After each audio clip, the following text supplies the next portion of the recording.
Welcome to Cold Hard Trash, CRT episode 69. Nice. I'm your host, Trashcan Jones. And I'm Breg, and host. We did not coordinate that.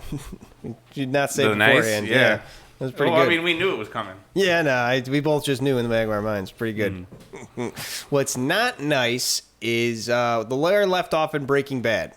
We were talking about it a little bit yesterday. This has made me so upsetting because they spent this whole of season 3 just building up these two hitmen. They're literally like just killing everybody in their wake, and they're so badass and mysterious and not even speaking, and they're gonna come after and kill him, and they're so cool and badass. Right? That's happening. Put a pin in that, right? A story in this whole scenario, even though it's not really the A story of the show. In this, subsection I'm making, A story. B story to this, Hank becoming shittier and shittier police officer, getting more and more stressed, his PTSD, what it could be, just coming back to him and gripping him with more fear. And he comes it was this season that he threw Tuco's grill off into the river, right? Yeah, because he got the whole thing of like, this is supposed to be your trophy, but he didn't feel good about it, as I guess was that moment of I don't feel like I deserve this, or I don't feel like this is the trophy, whatever. I'm just saying it's not a maybe about the PTSD. That's where he's at. He didn't get diagnosed, so I didn't want to just say it. But either way, he's on this track of I don't want to be a cop anymore because I don't think I can handle it, and I'm not really dealing with the stresses as well as I thought I could for all these different things. And he's literally saying this to his wife, and has the whole thing of I'm not going to be a cop anymore. Well, did he really want to not be a member of the DEA anymore, or did he think he wasn't able to handle doing something that he wants to do?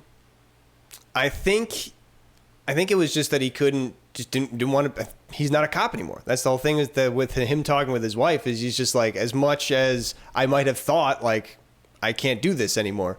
So I don't think it's more of a thing of I want to do this but I can't. I think it's just I am no longer able to. I think I no longer want to, rather. I think the want is what's gone from him because he can't, like I say, he can't really bring himself to get off of this case or whatever. He can't bring himself to go to El Paso. He can't bring himself to further his career. His want, his desire to progress and grow is gone.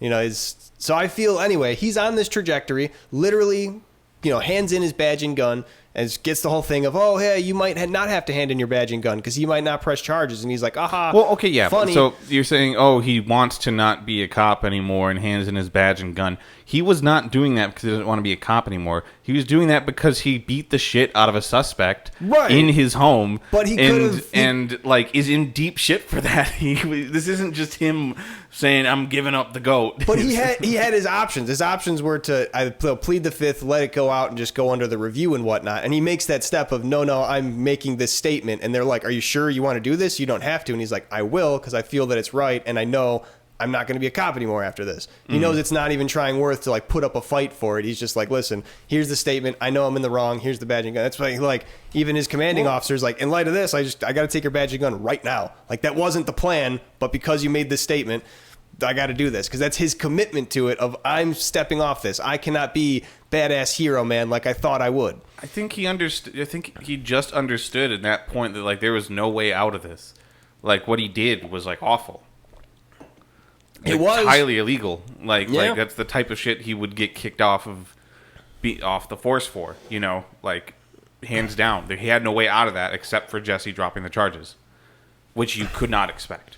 Yeah, no, he couldn't have expected it. I don't know. I feel like it was more as his want and desire was kind of fading. I feel like as a viewer, that was what the impression I got, at the very least, that he's fading his want as a policeman, and he's going on this trajectory, leaves after getting his badge and his gun, gets flowers for his wife because he's like, this is going to be a new page for me, a new start now that I'm not a cop anymore. I don't have to deal with all this stress and pressure. He wasn't excited. It seemed like he was shameful. He's mourning his career. Oh, I thought that getting the flowers for his wife was a whole thing of I'm going to start anew. You do something to make yourself feel better in a really shitty time. Nah, okay. Either way, he's having a shitty time. He's on the downslide. No longer badass hero man. Is shaky with his gun and all that. Then the hitmen show up. These two badass hitmen from our first A plot that have just been murdering and killing everyone in their wake. They just walk up to him in a parking lot and start shooting at him. Miss a shitload. Like, don't even try to hit the driver's seat. They just shoot like the middle of the windshield a bunch. He starts throwing it in reverse right at one of the guys who just stands still and keeps shooting as if he doesn't know what's about to happen to him. Gets cut in half by a fucking car. Like, pretty much instantly dead right there. And it's just like, oh, oops. Like, what? What was that? What was the point of that? You're gonna build this guy up just for that? That's the way he goes out. Also, his brother did turn on, like, switch the car into neutral and unpinned him. Which, if you're looking for survival, don't do that. What you do, right? But at the same time, like, they got brought to an American hospital. Like, if they lived that, they were going to go to super jail. Yeah. And then the other thing that kind of bugs me, which I don't even know if they ever went into it beyond it, it's are they actual Sicarios, gangsters? Are they just hitmen? I don't know what they are in the cartel at this point. They're part of the Salamanca family. Okay, so that's Tuco. Right, they're cousins. I was going to say that I saw the scene of them as kids with Tio, like, so I know that they've grown up there and are a part of the family. But I didn't know if they actually had like a role or if they were just like his personal.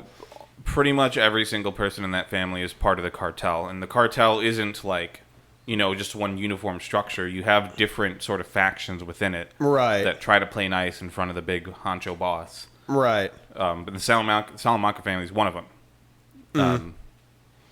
So the two Sicarios coming out there, right? The cousins, I guess they're known as.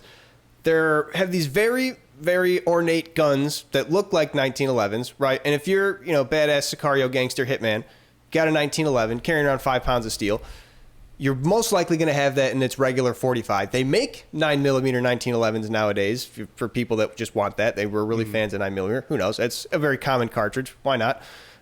But if you're going to be super gangster Sicario hitman, you're having a 45 handgun, right? Mm-hmm.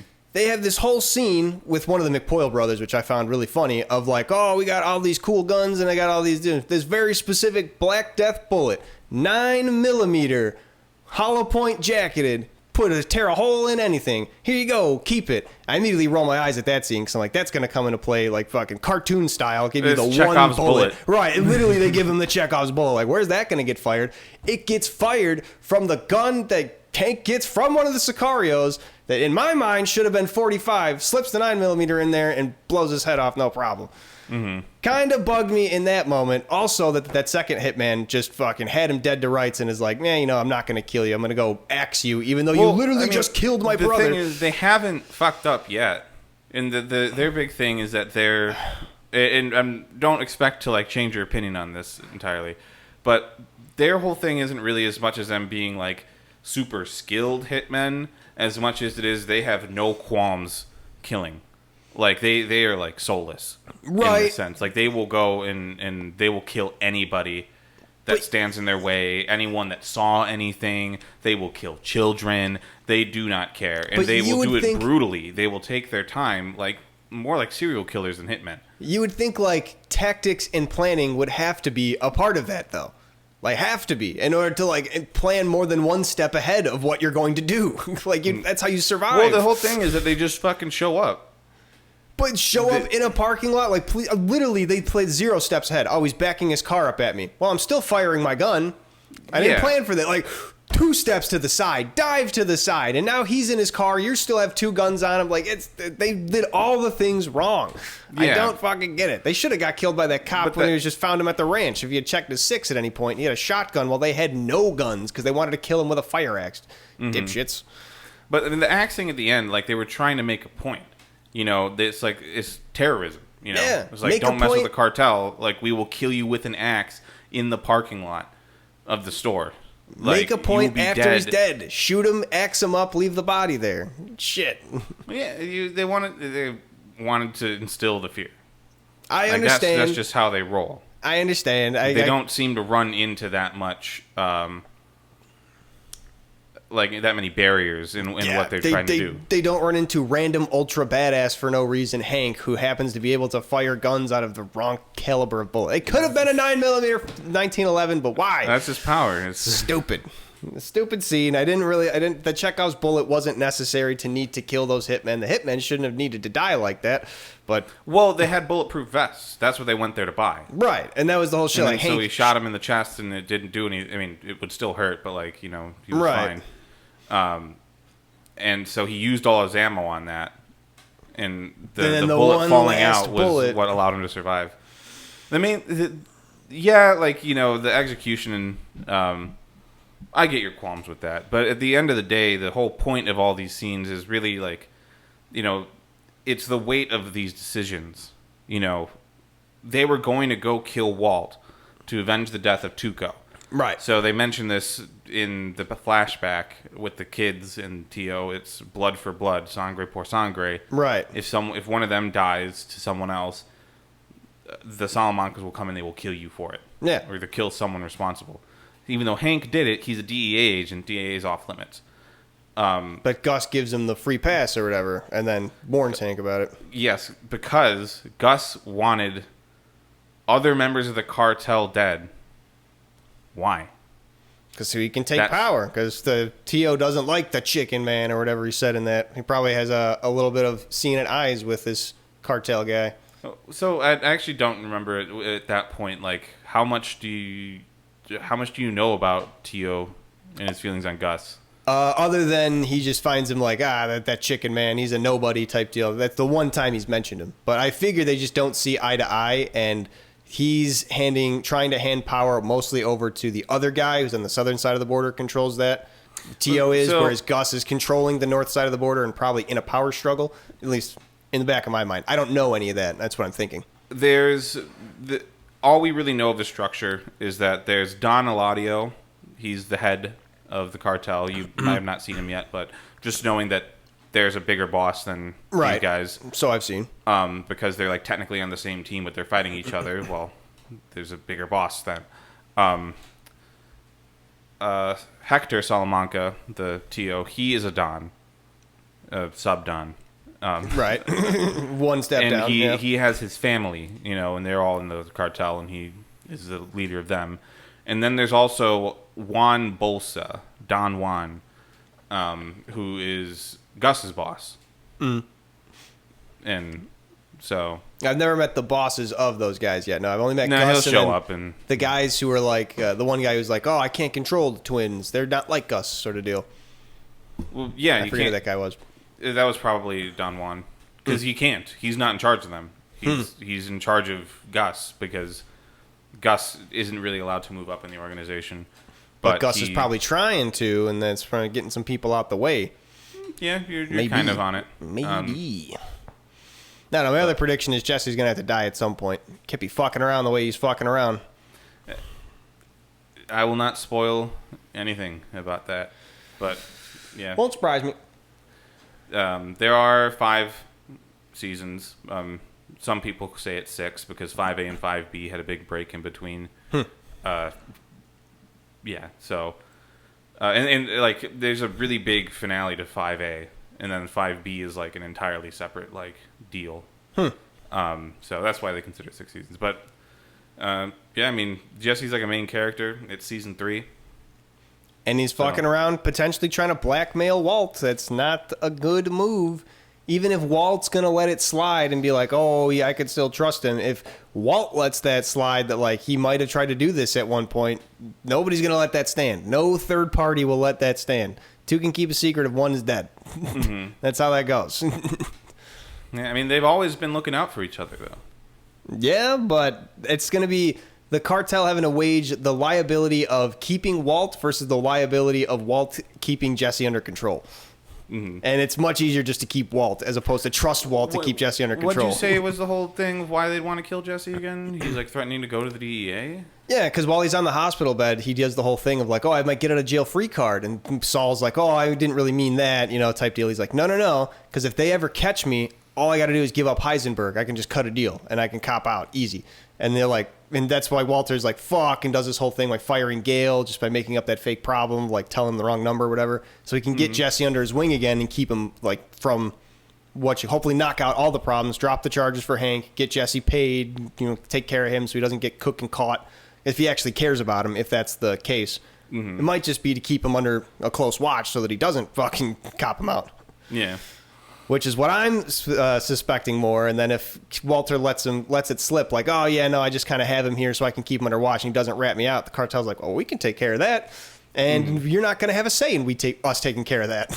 Yeah, but they don't know about that. They don't, but that's what I'm saying. If Walt lets it slip for whatever reason. Like, the only reason I'm keeping him around is so he doesn't rat me out. And they're like, oh, well, all right, now that we know that, we're just going to get rid of him.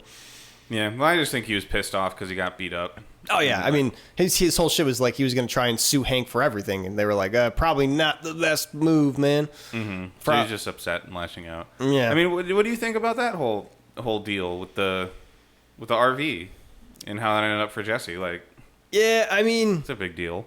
It sucks. Like, it sucks that he got his ass beaten, put into the hospital. But I mean, the other option was in jail. So he wasn't gonna go to jail if Hank caught him in the RV. But they didn't. No, I'm saying like after they got rid of the RV. Oh, I mean, like Hank didn't need to do that. No, yeah, Hank didn't need to do that. Hank's a real like fucking hothead on it. Yeah, I mean, it's literally just like that adrenaline dump that is just like probably still holding on to from the hospital, just like that like head shaking feeling. I kind of wish with those scenes they didn't reveal it so quickly that Marie wasn't in the hospital, because it could just be like Jesse's like, you got something. And then Walt's like, oh, I got something. And then he gets a call that Marie's in the hospital. And then you see that it was Saul getting Francesca to do it. Like, to just make a fake call. Like, I kind of wanted the suspense to be there more, where you think, like, holy shit, what the fuck did Walt do? Yeah, to right. To find out then it was fake. It's just a fake. With Hank. Like, I feel like that would have... Yeah, that would have been pretty... It would have more made it suspenseful. But definitely. It's like, oh shit, did he actually just like try to kill his sister, basically? Yeah, her sister-in-law? Right? And then the reveal that, he wouldn't go that far. But like, did you think? Like, did you believe it? Yeah. Like, that's the thing to say about him. But no, that went pretty good. They reveal it pretty much right away. Yeah. Yeah, you got to watch the show Ozark. They build a lot of suspense like that. You're right. You bring it up every single time we talk about this, and I gotta start Ozark. You said, gotta show me Ozark because you're watching Breaking Bad. Because I was like, we're gonna sit down and watch the first 2 or 3 episodes. Yeah, you gotta do that, and then I'll stick with Ozark. Hell yeah, the first couple episodes will draw you in too. It's what got me hooked because they start that shit quick, and it's that same thing of like they build suspense of like, oh, they're not really that bad, and it's usually like they're worse than you thought. It gets like it takes so many left turns to where you're like, oh my god, these are terrible people. I didn't think like anyone would want to do that, but I guess it works out. I guess that solves things. Or it doesn't, or it makes more problems, but it's an understandable reaction, that type of shit. What do you think about Gale? I mean, he seems just like a pretty normal sock sandals guy. He is a sock sandals guy. Literally just sock sandals guy. I figure the cartel's got him on the hook for something. Maybe they like blackmailing him with like, I don't know, like child pornography or something like that. He seems like maybe that type of creepy guy. Might have a skeleton in his closet or two. Maybe that's why he's got hooked under the cartel things. Well, I mean, I don't think he's like being held or like stuck in with the cartel or anything. He works with Gus alone. Oh, I thought it was the whole thing of like, Walt asked him how he ended up like here. The cartel and shit like that. Like, you don't just get fired. Right, but I think just like, sorry, man. It was a thing of like... Best of luck in your future endeavors. Right, he's probably still like making meth for the cartel elsewhere, just like in a smaller capacity. But they have the whole conversation where Walt's like, how'd you end up here? And all Gale really says is like, well, discerning adults, want things that are, they're... I forget the exact wording he uses, but he's just like kind of vaguely says like, people want stuff and I can get them stuff. And that's just basically it. So it's like, so maybe you got caught doing some stuff and now you're like, well, I got the hookup so I can help you. Like, that's how you got out of it. I don't know. Because he seems like a pretty normal guy to even like if he wanted to get people that stuff, he wouldn't get involved with Gus to do it. Like, so here's kind of, they don't go too deep into it, but as far as I could tell, his main motivation for doing these things is that he's kind of just a libertarian. Oh, just fuck the government? Yeah. He has like a Ron Paul 2004 like sticker on his car. Hell yeah. All right. Government can't tell me I can't make drugs. Exactly. That's pretty much it. He has a similar idea to Walt, too, where it's just like, you know, I can do this. I can make it very pure. I can sell a economically viable product to people and no adulterants. Yeah. Like, that's pretty much exactly what Walt was saying. Yeah. You think they'd get along really well, which they kind of do, but... And I'm sure there's going to be some like monologue or something about it of like, how am I any different from the other people that poison America or whatever? Like, if they make these poisonous foods that are full of all these addictive chemicals that make people fat and end up killing themselves, like, is what I'm doing any different? Type shit. I don't think he has a monologue like that, but it is. Yeah, I figured there'd be some kind of point made in the show of like, how am I different than these big billionaire bankers? Like, type shit. I'm just a little guy. Let me do what I need to do. They're just trying to keep me down. Mm-hmm. I mean, I don't know if this scene already happened. This isn't a real spoiler. It's just Walt and Hank are talking one day about like the banned Cuban cigars and stuff like that. And yeah, it's funny how, you know, at some points in time things are banned and others aren't. You know, he's like, yeah, like alcohol, and Walt's like, what about meth? Yeah, that's crazy. And he's like, oh yeah, well, a lot of people sitting in the jail cells would say that exact same thing. Yeah. Or whatever. But it's like it's kind of true. There's just different things that they put on the wrap on. I guess with larger like Schedule 1, I guess whatever you would call them, drugs, they are like very potent, and you would want like a decent amount of control within them. But outright banning, I don't know, seems weird.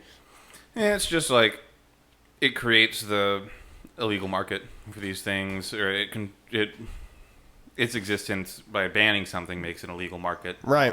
As opposed to a legal one. But I mean, I don't know. I don't want meth. Yeah, personally, same. Not really my cup of tea. I don't think I've ever tried it. I've tried Adderall, which is an amphetamine, but it's not the exact same thing. Yeah, it's D-amphetamine instead of methamphetamine. Right. But I don't know. I'm assuming they work somewhat similar. I mean, that's what everyone calls it, meth. Right, like kitty meth. Like, I don't know.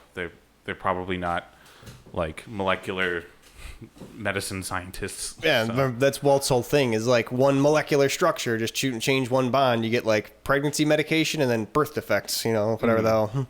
So could be very different. Chirality. That's the whole thing. The lesson he was doing. Different, opposite, but equal. Yeah.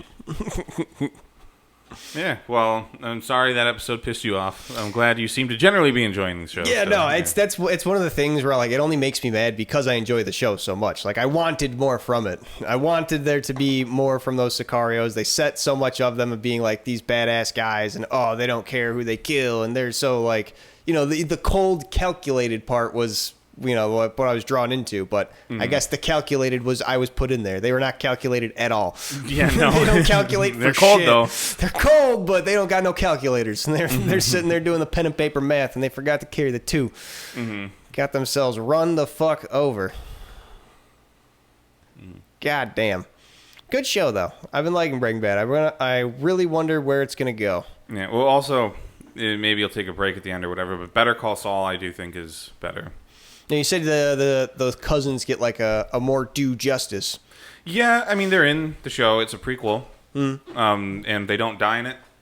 They can't, so that makes sense. Yeah, like everything they do, they're successful at, and you sort of see like how they operate. Not that I want them to be successful. It's just that I feel like they just for some reason got written to be dumb, but I guess they were never smart in the first place. It just felt out of place. They're real, like they're just guns blazing. Like they will show up and they will start killing immediately. Like that's their MO. Yeah. Is that they're there and they are immediately shooting, and it's like, what can you do? You could shoot back if you're like fast enough, but like after 5 other guys have already taken out, you know. Yeah. Damn. Yeah. Good show. I like it. So, I mentioned this last episode, hanging out in North Carolina with the pimento cheese. One, pimento cheese is somewhat mentioned in Better Call Saul.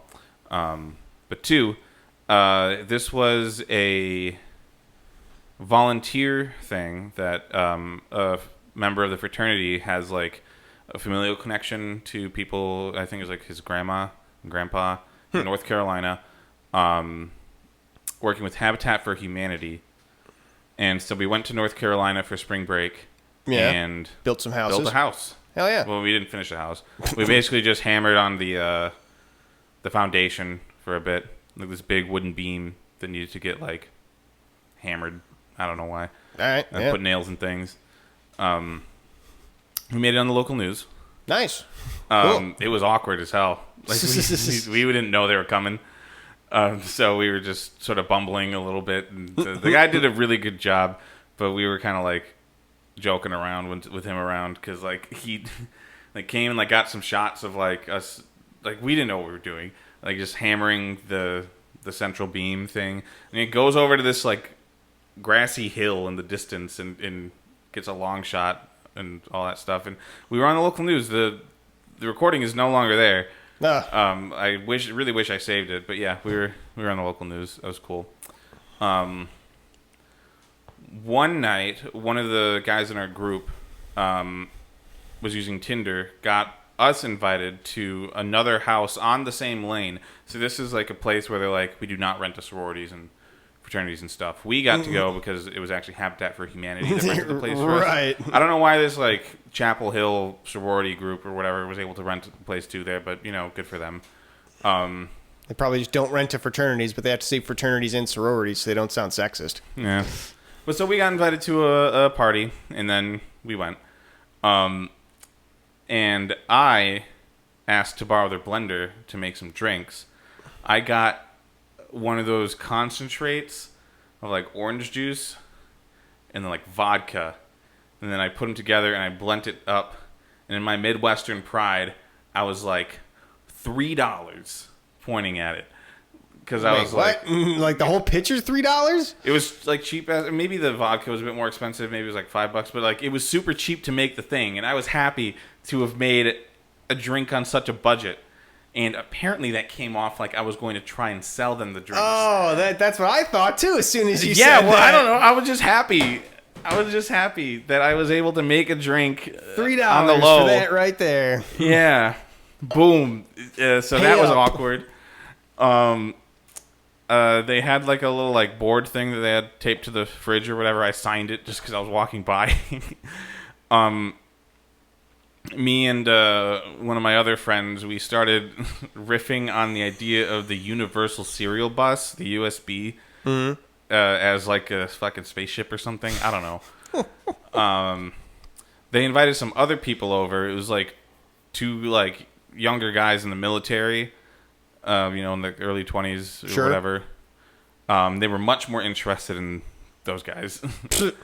And then after like maybe half an hour, they were like, oh yeah, we got a noise complaint. We got to kick everyone out. Sorry. So that was that. Nice. Sounds like a fun party. I mean, it was awkward. Yeah.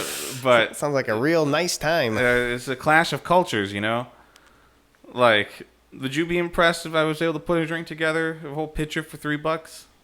I mean, yeah, that's a pretty good deal. Saving money. That's a pretty good deal. That comes off of you trying to sell it, though. Then even backpedaling it's after my that. Bad. It was my bad. But that was so that went. It was a good time overall. The whole trip. We saw dolphins.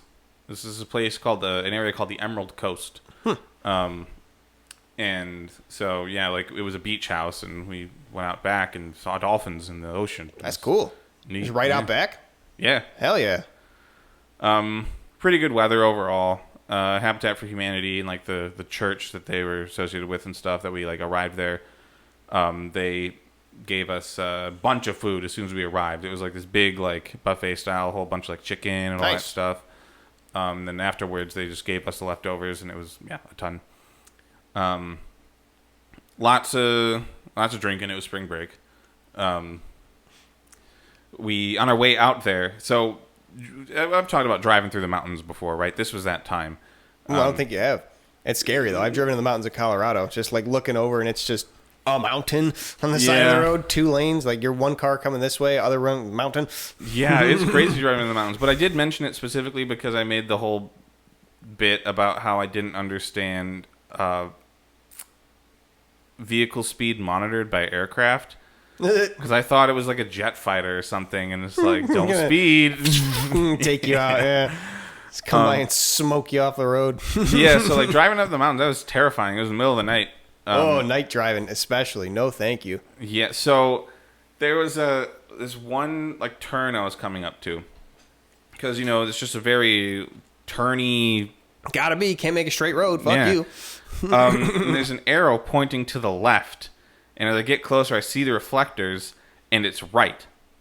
Oh shit! And so then I turn. I'm like, oh shit, and I like go right. I don't ever leave the lane. I'm pretty good on that, but I really am glad I was focusing. Because that was what the fuck. And then right after we make the turn, there's an exit on the left, and I'm like, okay, you son of a bitch, like don't put the arrow there right in the middle of the turn. night. Yeah. Do it after. It's okay. Someone can miss their exit. That's fine. You don't put an arrow off of the cliff. On the mountain road, that would suck, because then you have to drive like another 20 miles to get to the next exit, though. Just turn around. Can you? Are they double solids usually? I mean, if it's like pretty empty, right? Yeah. Like unless you're like a semi truck, you could. That's a big thing. Turn around, but yeah, truckers. But like also, if a trucker looked at that left arrow, that'd be pretty bad for the trucker. Right? You go right up the side of the mountain, the whole truck. It was overall cool driving through the mountain. It was really late at night, and the only radio channel that we got, because we didn't have internet, the only radio channel we got was like this creepy ass like 24/7 sermon. Yeah, thing. Love it. It was like that, and then really fuzzy like music was the other channel. Like barely getting it. It's cutting out. Wasn't worth it. So we listened to that. I had a radio channel. Sorry to correct for a minute. There was a radio channel that I had set in my car before it got totaled. I don't even remember how I found it, but I always kept it on like, because I always, as soon as I get in my car, just turn to my phone. Like, don't listen to the radio, period. But if I ever just like can't use my phone or whatever, put on the radio late at night, because for whatever reason, I'd have it tuned to that channel that would just be a really staticky, most of the time Christian like guy ranting about I don't know what. When I first turned it on and turned it up, he was just ranting about. And it started off like, and the chicken nuggets are where the problems start. When the kids eat those, and I was just like, what in the fuck? And he's like talking about how like we're straying further from God each time we go out and eat fast food and things like it's destroying family values. It's like, and the chicken nuggets are where it starts. Yeah. He's fucking stuck with me. I mean, he's got facts. He's speaking truth. It's like we don't sit down together with families, and we're not coming. We're straying from God. The chicken nuggets are where it starts, people. I was just driving home from work, like I was on his side. He was spitting facts. Devil's in the chicken nuggets.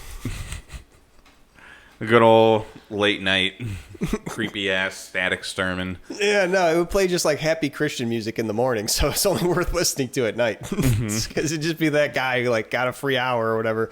Public radio. I really can't stand Christian rock.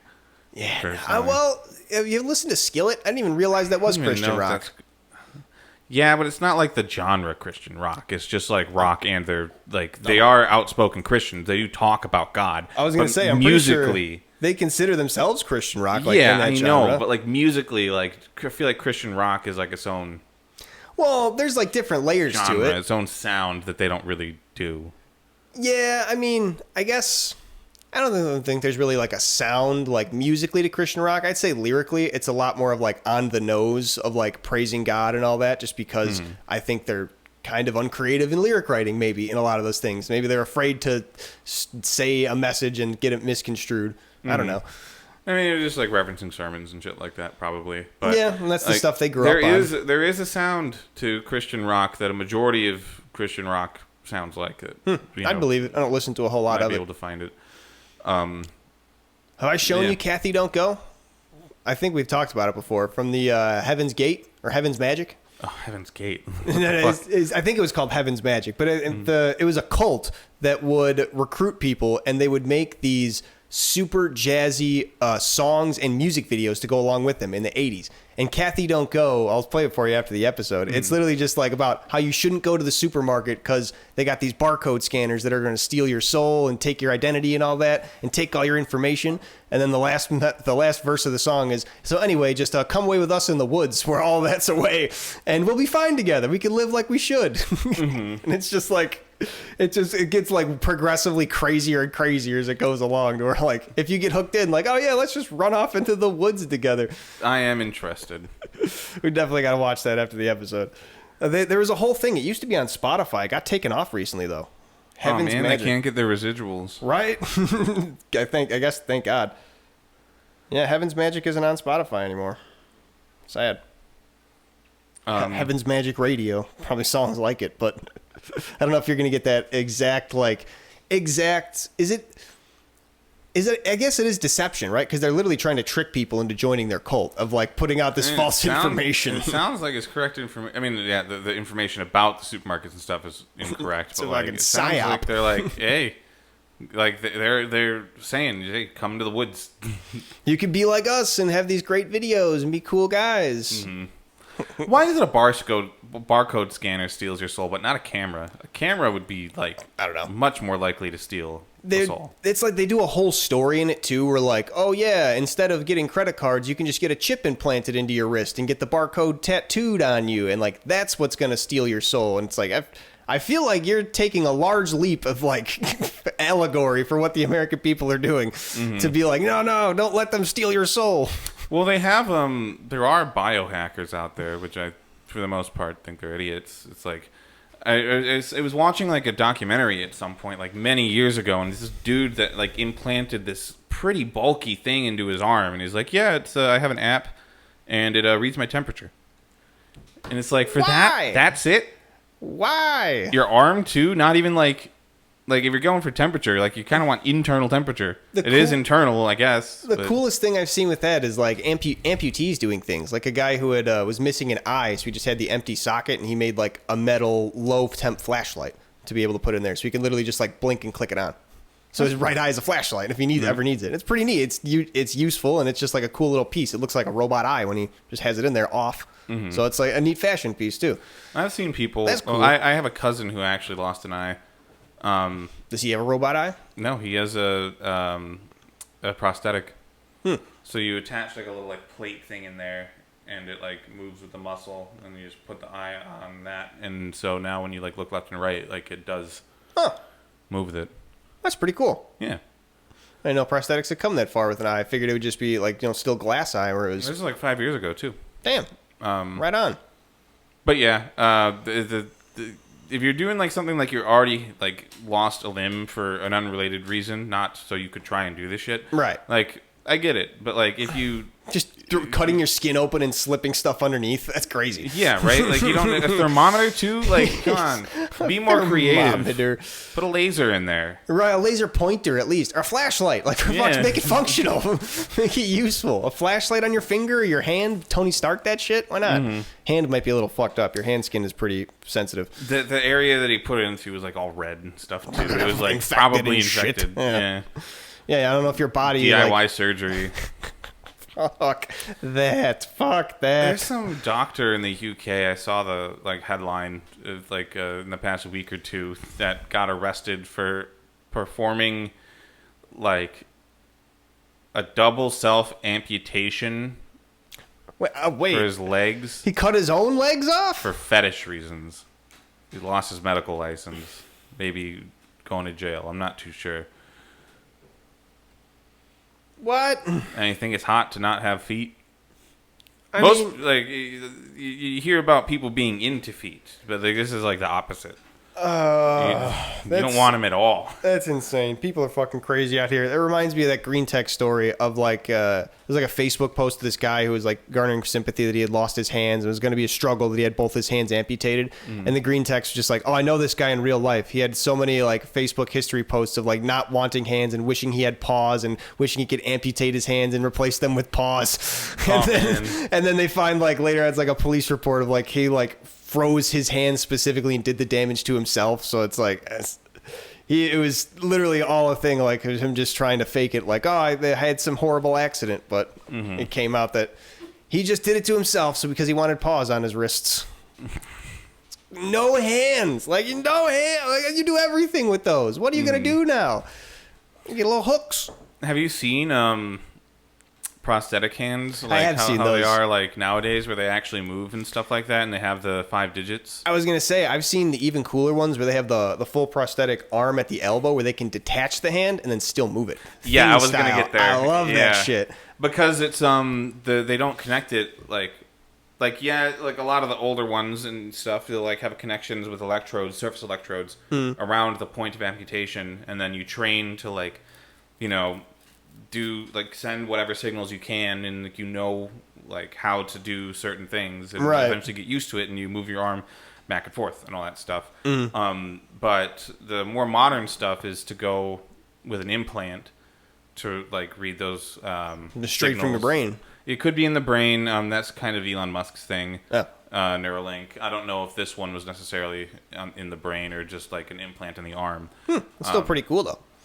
It's I think we talked about it before, but I really like they're going the direction of, it was this girl who had a TED Talk who was an amputee of like, listen, we need to go in this direction of like, forget trying to make my amputated limb make you comfortable. Like, I want it for me to look comfortable. Give me my cool black and purple armor arm that I can detach my hand and shit. Like, give me my cool shit that I want. And that's like, I want to see that shit too. I want to see, like, if you never watched Full Metal Alchemist, but they literally have what's called auto mail. That's like part of the thing where they just like, they can surgically attack like steampunk pieces of people's body. It's one of the technologies they figured out through alchemy.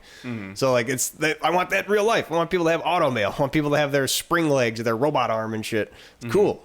I'd love to see that in society. And I mean, still, like, even with all these cool things we're talking about, there's a lot of people that just can't afford like this level of technology, and like, Yeah, it's especially at this point, it's like really proprietary, and the people who are in there have to be like accepted into studies to get like the one of one device of that made. So it's definitely far beyond like gonna be commonplace, but still cool that we're trying there. We're trying something new. There's the whole thing of like the prosthetic legs being like the sort of like backward spring thing for running. That one guy won the Olympics with it or something, and everyone was mad. Yeah, I think in the Paralympics, those people aren't actually allowed to be in the running events because they do have an unfair advantage. Well, this guy was in the regular Olympics, I thought.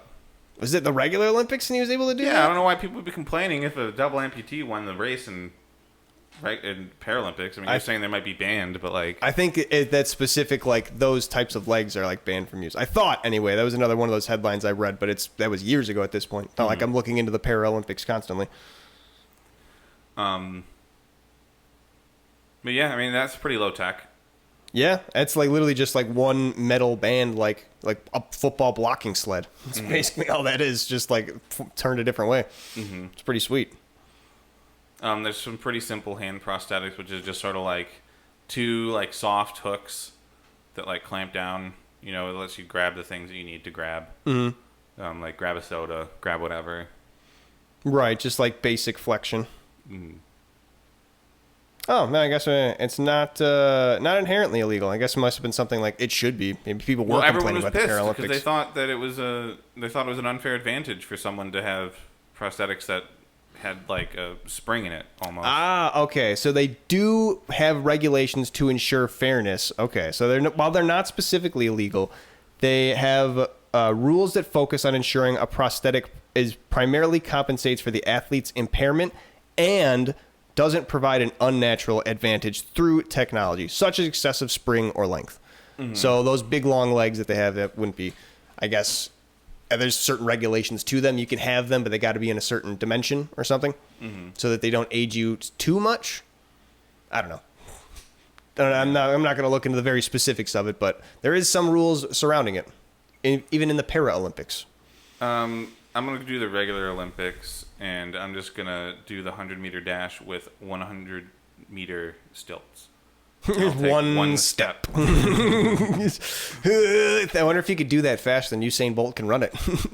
I don't know. I think I'd fall. I'm not a stilter. You'd balance on one foot and basically just have to like fall forward on one foot and have to catch yourself. You might just do the splits like and rip your legs in half because at that point you're like 100 feet in the air. Or maybe I just fall.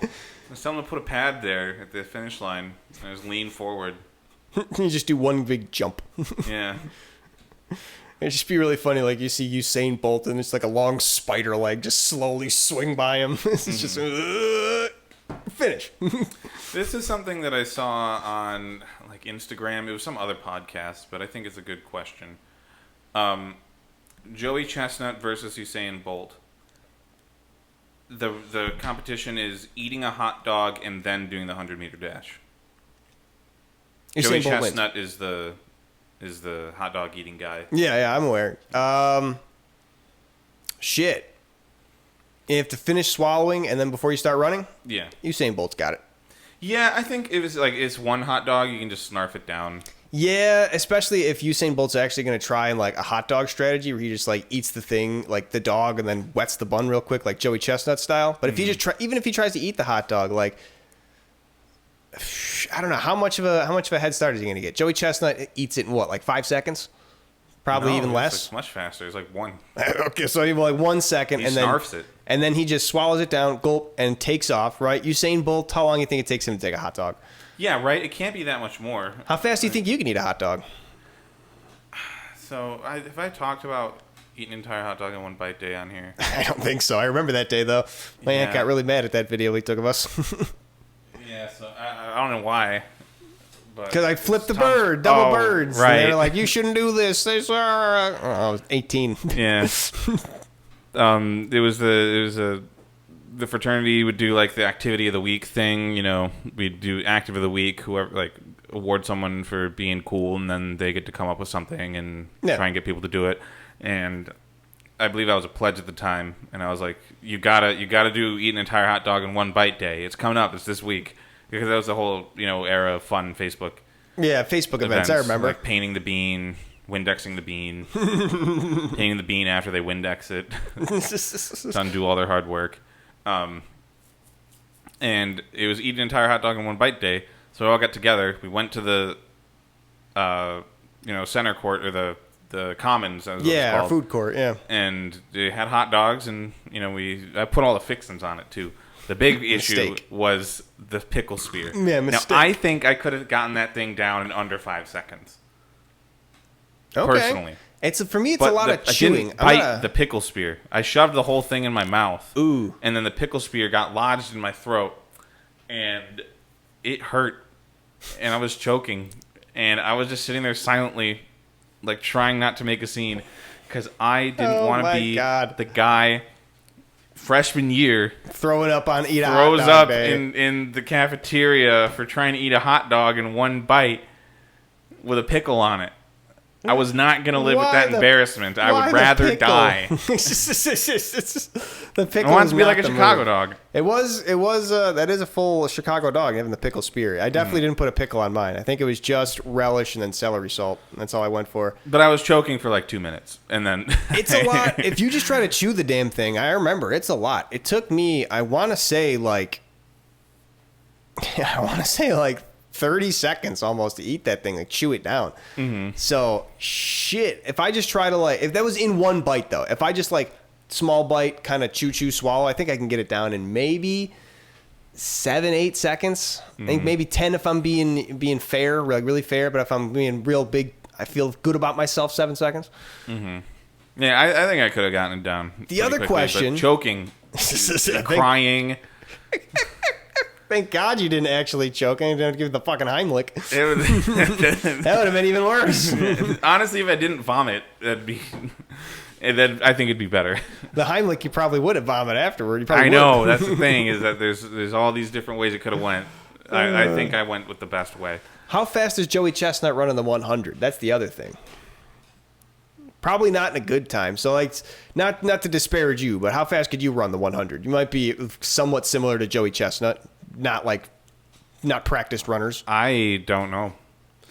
And what does Usain Bolt got? Like 5 seconds? 7 seconds? That's a good question, actually. What is Usain Bolt's time? I thought it was like 4.8, but I might just be pulling that out of my ass. Usain Bolt 100 time.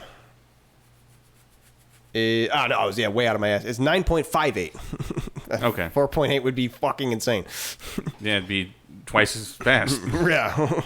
Maybe I was thinking those are 40 times I was thinking of. It was somebody's 40-yard dash at the NFL Combine. Well, 4 seconds, that makes more sense. Yeah, that's usually running back times usually like 4.5, 4.4. Mm-hmm. But 9.58 seconds is Usain Bolt's. So 100-meter dash. I haven't ran a long, timed myself to run in a long time, so I don't know. We would need, so let's just assume it will take Usain Bolt 5 seconds. To eat the hot dog? Yeah. Sure. He's been practicing a little bit 10. for this day. Yeah, right. It's a big competition. It's a big day. For Joey Chestnut, we say that the time is 0. 0? Yeah. Not even give him a half second? Yeah, he starts with a wet bun. You're giving him the fucking... May as well start Usain Bolt a couple meters ahead then. Come on. Usain Bolt can start with a wet bun, too. All right, fair. Usain Bolt might not want to. Whatever amount of time it would take Joey Chestnut. A single hot dog, I feel like, is just nothing. It approaches 0. It's tangentially closer to 0. I mean, it's like... It's sort of like... He's like a downhill... There's a term for running backs where you call them downhill runners, where like their first 40 yards is done in like 4.8 seconds, but their second 40 yards is done in 4.3 seconds because they just kind of build up that speed, like locomotion. Joey Chestnut's a downhill eater. His first hot dog, it's like a 1.5 seconds, but when he's like in the middle of a 30 hot dog race, those middle hot dogs, they're just boom, boom, boom, down. That's when he gets close to 0. Joey, I wonder if he has a single hot dog time like on record. That's so funny. They wouldn't have a single hot dog time. They would like divide his like regular competition, right? Are they really going to with a stopwatch? Yeah, no. They said the exact time can vary, but it is approximately 2.5 to 5 seconds. So it can vary. So that's what I'm saying. He might be the downhill eater. If he's at 2.5 to 5 seconds, we can't give that to Usain Bolt. That's what I'm saying. We need to put him at like maybe 10. Joey's a downhill eater. His first dog is like 5 seconds, but once he's in the middle, that's when he's in the comp, 2 seconds, done. Mm-hmm. And you see it's that in the zone. He's got to build that rhythm. So Usain Bolt's definitely not 5 seconds. So maybe we're gonna say it gives like Joey Chestnut like a 5-second head start, right? Maybe, because I don't know. I'm kind of rethinking mine. Maybe like 20 seconds for a hot dog for me. So I'm giving Usain Bolt like 15 seconds for a hot dog. He gets a 10-second head start. We got to recreate eating an entire hot dog in one bite. Honestly, yeah, my memory is we need to refresh ourselves. Shit. I don't know, because the other thing, how fast can Joey run the 100? I'm thinking if Usain Bolt's is 10 seconds, Joey Chestnut's probably like 20 plus. If he's really sprinting, though, if he's got that adrenaline burst, maybe he drops below it, gets a sub 20, like 19. And Usain Bolt's taking that much time just to eat the hot dog, potentially. I think Joey might have it. I might have flipped. I think Joey might have this. Eat a hot dog and run 100 meters. It's just easy. It's easier for Usain Bolt to train to be a comparable hot dog eater. Yeah, if there's training involved, then maybe Usain Bolt. Because maybe he can get that down like a quick snarf, and Joey Chestnut will be like, whoa, and then I'll run by him. But if it's just like, hey, Usain, we've got a challenge for you. Are you hungry? And he's like, I guess I could eat a hot dog. Yeah. And then Joey Chestnut just happens to also be walking by like, Joey, well, great timing. Yeah. Well, Usain, wait, don't take that bite. They should settle this. Yeah, that'd be a good one. We should start making this like our viral moment. Try to get Joey Chestnut and Usain Bolt. This is a different podcast that. Well, fucking the best things in every industry are stolen. All right, we're gonna steal this shit. They're gonna make a career out of those guys stole from us, and then we'll make a career out of doing everything. But after that, we'll steal the one thing, and then we're done. We still gotta piss off Eminem. One crime. Oh yeah, we got to do that too. Oh, that shouldn't be too hard, right? Yeah. Actually. That Maybe might not. be. He's pretty thick-skinned. He can clap back pretty good on things. Mm-hmm. Damn. Well, I mean, if we legitimately want to piss him off, all we got to do is just be like praise Donald Trump or something. He hates him. Bang, bang, boom. Do that. Yeah. That's what, if we wanted to. That's obviously. We don't want to. We want to make that clear. You could always, I don't know, whatever the fuck MGK did. It is still so funny to me that MGK stepped up on Eminem and did like a little rap beef thing, and then he quit rapping. Yeah, they just got him out of there. I think it wasn't even that MGK did anything to Eminem. It was literally just he's in that same kind of thing of any other white rapper that's not Eminem feels like Eminem is the enemy sort of deal. I got to compare myself to you. And he's literally his whole, every message in his music is please leave me alone. I just want to sit over here and not talk to anybody. It's just, I don't even have that many friends. So please don't talk to me. Mm-hmm. And I don't know who the fuck keeps trying to come at him oh, are you looking for this beef? He's like, no, never. But if you're going to talk some shit, then I'll fucking send your ass back to school. Mm-hmm. I don't know. I think I just saw something recently that MGK was. It was one of those things that they had a. Are you counting down for this celebrity to turn 18? They asked him, and his response was like, "Why even wait?" type shit. So maybe he had some side eyes on him about that, but I don't fucking even think he was on the radar. So I was seeing someone for a short bit, and she brought up MGK, and I was like, "Yeah, I like the pop punk," and this is such an awkward thing for me to do, but I just pulled up that video. Right away. It's just like me. Just so I don't like MGK. This is why he was talking about Kylie Jenner at 16. Yeah, he's like you any guy, if you're in bed next to Kylie Jenner, you're gonna do it. Who gives a shit? She's like, oh my god. Yeah, and he might have been like 18, dumb kid himself. I don't know how old he was, but he has a daughter now. 20s. I don't give him a pass on it. That's the whole thing. I'm not gonna give him the pass, but he has a daughter now, so maybe he's like grown up and matured a little bit, and that realizes that's gross. I always give people the opportunity to change. Mm-hmm. His daughter doesn't say he's a shitty dad. It's not like T.I.'s daughter, who's got a social media account about how shitty her dad was. Yeah, but it was the first thing I did. That's pretty funny. I really like MGK. Pull it up on the TV. Pull it up on YouTube. On the TV. Oh my god! Didn't even look at her. Just like looking at your phone that it comes up on the TV. Let her show me a music video first, and then that was the next thing I did. She's fine though. She's nice. That's good. I hope it's an awkward thing. So I hope she doesn't fuck with MGK in the same way anymore, or maybe she gave him another chance. I don't know. Who knows? It doesn't matter. Who knows? Yeah. Well, that's about enough time for this episode of CRT Cold Hard Trash, episode 69. Nice. If you enjoyed our talks about, did we do conspiracies this one, or it was last one, right? It was last one. That was the last one. If you enjoyed our talks about MGK and our Eminem beefs and how we're going to rise to the top. My awkward experiences. Everybody's awkward in their lives. I should have dropped an awkward experience of mine to make you feel better, but I was just kind of blown away at that shitty party of just like, oh yeah, like, come on over. All right, well, goodbye. Yeah, that's the whole thing. I'm just like, oh, it was such a non. You can kind of tell that they were lying, but like, what are you gonna say? No, they didn't. Right? Like, no, you just they're trying to be polite, telling us to leave. Yeah. Yeah, that's the worst feeling. It wasn't the worst. It was so awkward. I was kind of happy to be out of it. Well, next time we'll make you talk about your awkward. All right, fair. I'll bring an awkward story to the table next time. Yeah. I can't think of one on the spot, but well, join us next time for my awkward stories. Let us know if you enjoyed any of our conversations. Yeah. Till next time. Thank you. Thanks.